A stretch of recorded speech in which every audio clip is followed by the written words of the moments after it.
Okay, it's time to revisit this week's ongoing drama with part 2 of the special look at the NFC West division race between the Rams and the Seahawks after both teams have won in Week 17 before the Sunday games even begin, which means we have a real possibility for the geekiest of geeky finishes to decide the division. Here are the NFC West standings going into Sunday and after Week 17 as well. The Rams have a game lead, but they play each other Week 18. If the Rams win or tie that game, then obviously they claim the division with a better record. But if the Seahawks win, they both end up at 10-7. If they both finish 10-7, going down the list of tiebreakers, they would both have the same head-to-head record as they would have split the series. They would both have the same division record. As mentioned in part 1, they would both have the same common games record, and they would have the same conference record. So that brings us to strength of victory. Because they are in the same division, there is no chance they have played a particular opponent unequally, so we can just look at the simple opponent wins to calculate this instead of the more complicated winning percentage. As it stands now, with this scenario of the Seahawks beating the Rams would have a lead of 69-65 before we start looking at the remainder of the Week 17 games or the Week 18 slate. So it's the Seahawks that need to do some catching up. Let's again work backwards, and here is the best possible Week 18 outcome for Seattle.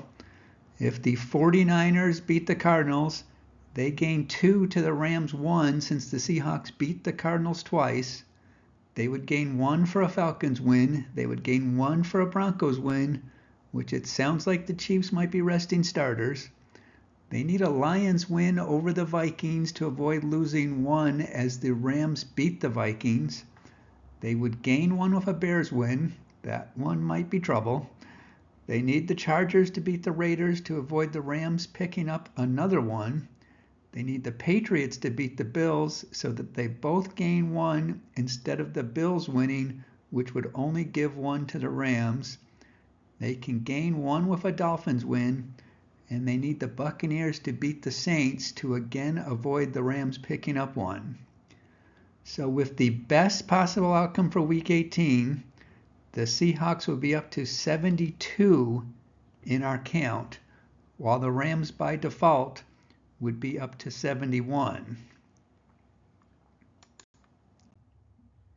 Coming back to this week, here are the best possible outcomes for the Seahawks for the remainder of Week 17.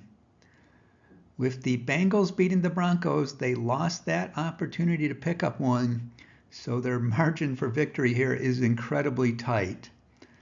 They need the Jets to beat the Bills. Otherwise, only the Rams gain 1 in that game. They can gain 1 with a Dolphins win over the Browns. They need the Packers to beat the Vikings to again avoid the Rams picking up 1. They can add 1 with the Falcons win over the Commanders. And they need the Lions to beat the 49ers so that the Rams don't gain 2 over their 1 for a 49ers win. And unfortunately for them, there is nothing that can happen to prevent the Rams from gaining 1 in the Raiders and Saints game as the Rams beat both participants.